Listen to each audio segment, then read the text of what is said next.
In Truman Capote's early work, the short story Children on Their Birthdays, 1948, the narrative unfolds around the arrival of a charming young girl in a small southern town and the profound impact she has on both the children and adults residing there.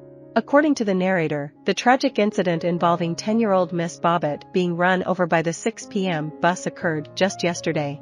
A year prior, Miss Bobbit had made her initial entrance into the town on the same bus, accompanied by her mother, to celebrate the birthday of the narrator's cousin, Billy Bob.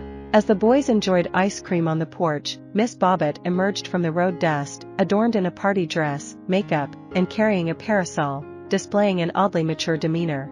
The boys were captivated as she approached, inquiring about the grown-up persons of the house. Introducing herself as Miss Lily Jane Bobbit from Memphis, Tennessee, she sought directions to their boarding house. Despite Billy Bob's invitation to join them for ice cream, Miss Bobbit declined, citing concerns about its fattening nature.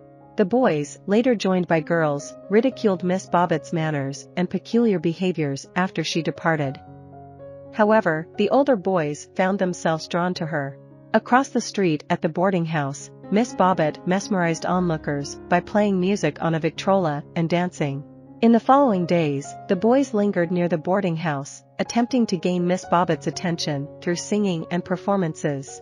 Miss Sawyer, the boarding house owner, revealed to Aunt Elle that Miss Bobbit's father was in jail, and the family exhibited odd habits such as consuming raw food. Aunt Elle discovered her prized roses missing, leading to the revelation that Billy Bob had given them to Miss Bobbit. Aunt Elle punished Billy Bob, but he refused to apologize. However, Aunt Elle later apologized to him. The town continued to be fascinated by Miss Bobbit, and one day, she intervened when the boys assaulted Rosalba Cat, a black girl.